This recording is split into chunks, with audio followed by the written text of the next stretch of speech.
Praise Lord.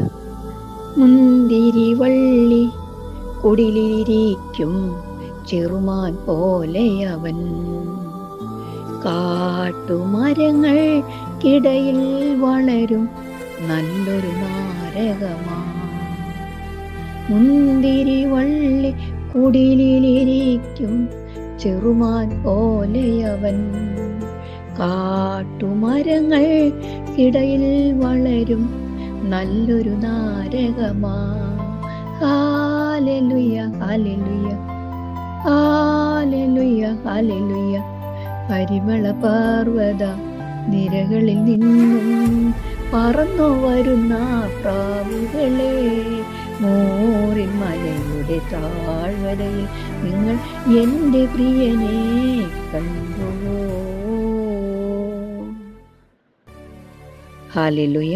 പിതാവിനും പുത്രനും പരിശുദ്ധരൂഹായിക്കും സ്തുതി, ആദ്യം മുതൽ ഇന്നും എന്നേക്കും ആമേൻ.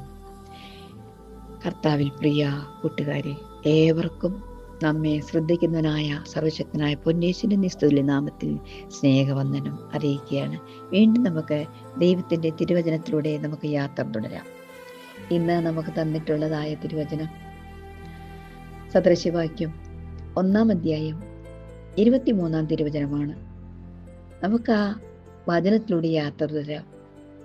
എൻ്റെ ശാസനയ്ക്ക് തിരിഞ്ഞുകൊള്ളുവീൻ, ഞാൻ എൻ്റെ മനസ്സ് നിങ്ങൾക്ക് പൊഴിച്ചു തരും, എൻ്റെ വചനങ്ങൾ നിങ്ങളെ അറിയിക്കും. ദൈവത്തിൻ്റെ വചനം നമ്മെ അറിയിക്കും. അവൻ നമ്മെ ശാസിക്കുന്നു എന്നാണ് നമുക്ക് കാണാനായിട്ട്. അവൻ്റെ മനസ്സ് നമുക്ക് പൊഴിച്ചു തരും. നമ്മെ സ്നേഹിക്കുന്ന ദൈവം നമ്മോട് എന്തിനാണ് ഇത്ര തിരുവചനം ഈ വചനത്തിലൂടെ നാം കടന്നു പോകുന്നത് എന്നല്ലേ? അതെ, നാം ഇനിയൊരു വലിയ നോമ്പിലേക്ക് പ്രവേശിക്കുകയാണല്ലോ. ശക്തനായ ദൈവത്തിൻ്റെ സന്നിധിയിൽ ശക്തി നാം പ്രാപിക്കുവാൻ ദുഷ്ടനായ സാത്താൻ്റെ സകല തന്ത്രങ്ങളെയും തച്ചുടച്ചുകൊണ്ട് നമുക്ക് വീര്യത്തോടെ ബലത്തോടെ കരുത്തോടെ നിന്നുകൊണ്ട് മുന്നേറുവാൻ, ദൈവത്തിൻ്റെ പരിശുദ്ധാത്മാവിൽ നിറയുവാൻ നമ്മെ സ്നേഹിക്കുന്ന ഒരു കർത്താവ് നമ്മോട് പറയുകയാണ്. ജീവന്റെ വചനം നമ്മോട് സംസാരിക്കുകയാണ്. അത് ഇവിടെ പറഞ്ഞു. വെളിപ്പാട് പുസ്തകം 3-ാം അധ്യായം 19-ാം തിരുവചനത്തില് പ്രകാരം കാണാം: എനിക്ക് പ്രിയമുള്ളവരെയൊക്കെയും ഞാൻ ശാസിക്കും, ശിക്ഷിക്കുകയും ചെയ്യുന്നു. ആകയാൽ നീ ജാഗ്രതയുള്ളവനായിരിക്കാം. ശാസിക്കുകയും ശിക്ഷിക്കുകയും ചെയ്യുന്ന ഒരു ദൈവത്തിന്റെ സ്നേഹം നമ്മെ നിർബന്ധിക്കുകയാണ്. അവൻ ശാസിക്കുന്നവനാണ്, അവൻ ശിക്ഷിക്കുന്നവനാണ്, ശോധന ചെയ്യുന്നവനാണല്ലോ. ആ ശോധനയിലേക്ക് നമുക്ക് നമ്മെ തന്നെ ഒന്ന് ദൈവത്തിന്റെ സന്നിധിയിലേക്ക് ചേർന്നിരിക്കാൻ, പ്രണയിച്ചിരിക്കുവാൻ നാം പ്രാപ്തരാകേണ്ടതിന് ദൈവത്തിന്റെ വചനം വീണ്ടും നമ്മോട് സംസാരിക്കുന്നു. 3-ാം അധ്യായം വെളിപ്പാടിന്റെ 1 തൊട്ടൊന്ന് വായിച്ച് നമ്മൾ അതിൽ നിന്ന് ഗ്രഹിക്കാനായിട്ട് കഴിയും. ആ വരികളിലൂടെ നമുക്ക് പോകുമ്പോൾ, സഞ്ചരിക്കുമ്പോൾ കാണാം: ജീവനുള്ളവൻ എന്ന് നിനക്ക് പേരുണ്ടെങ്കിലും നീ മരിച്ചവനാകുന്നു. ഉണർന്നുകൊള്ളുക, ചവാറായ ശേഷിപ്പുകളെ ശക്തീകരിക്കാം. കണ്ടോ, സ്വർഗ്ഗത്തിലെ ദൈവം നമ്മോട് പറയുക, ജീവനുണ്ടെന്ന് നിനക്ക് പേരുണ്ടെങ്കിലും മരിച്ചവനാകുന്നു എന്നാണ് അവിടെ കാണാനായിട്ട് സാധിക്കുന്നത്.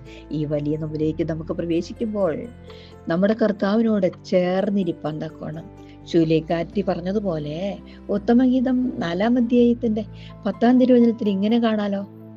നമുക്കൊന്ന് വായിച്ചാലോ?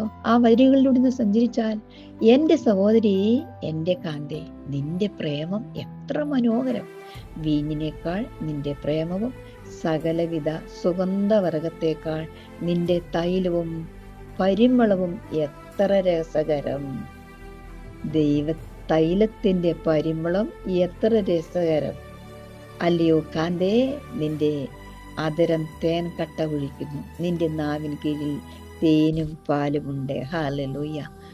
കർത്താവിൽ പ്രിയ കൂട്ടുകാരെ, നമ്മുടെ ഈ വലിയ നോമ്പ് പരിശുദ്ധ യാക്കോബായ സഭ, അതെ, എത്ര മനോഹരമായി നമ്മുടെ പിതാക്കന്മാർ നമുക്ക് നൽകിയിട്ടുള്ള ഓരോ മുത്തുകളും നാം അതിനെ ഒന്ന് ആഴമായി അതിലേക്ക് ഇറങ്ങിച്ചെന്നാൽ നാം ശക്തരാകും. പ്രിയ ശൂലേങ്കാരത്തിയോട് ചേർന്ന് പറയുവാൻ ദൈവം നമ്മളെ അനുഗ്രഹിക്കും. ആയതിനാൽ ഈ വലിയ നോമ്പിലേക്ക് നമുക്ക് കിടക്കുമ്പോൾ മോശയും ഏലിയാവും നോക്കിയ നോമ്പ്. യേശു തമ്പുരാൻ ശത്രുവാകുന്ന സാത്താനെ തകർത്ത്, അതെ, നമുക്ക് നമ്മെ കർത്താവിന്റെ രക്തത്താൽ നേടിയെടുത്തു തന്ന പരിശുദ്ധ സഭയുടെ നല്ല ഉത്തമ പ്രജകളായി തീരുവാൻ ഈ വലിയ നോമ്പിലേക്ക് നമുക്ക് ഒരുങ്ങാം. ഒരുക്കത്തോടും ഭയത്തോടും കൂടെ നമുക്ക് മുന്നേറാം. അതിനായി സ്വർഗത്തിലെ ദൈവം നമ്മെ സ്നേഹിക്കുകയും ശാസിക്കുകയും ശിക്ഷിക്കുകയും ചെയ്യുമ്പോൾ നമുക്ക് നമ്മെ തന്നെ പാപബോധവും പശ്ചാത്തലവും തരുന്ന പരിശുദ്ധാത്മാവിൽ നമുക്ക് വളരാം. നമ്മെ ശക്തനാക്കുന്ന ദൈവത്തിന്റെ തിരുസന്നില് ശക്തി പ്രാപിക്കാൻ ചേർന്നിരിക്കാൻ ദൈവം നമ്മെ സഹായിക്കട്ടെ. എല്ലാവരോടും ഒരിക്കൽ കൂടെ സന്തോഷം അറിയിക്കുന്നു. നമുക്ക് ശക്തനായ കർത്താവിന്റെ തണലിൽ ചേർന്നിരിക്കാം. ദൈവം നമ്മെ അനുഗ്രഹിക്കട്ടെ.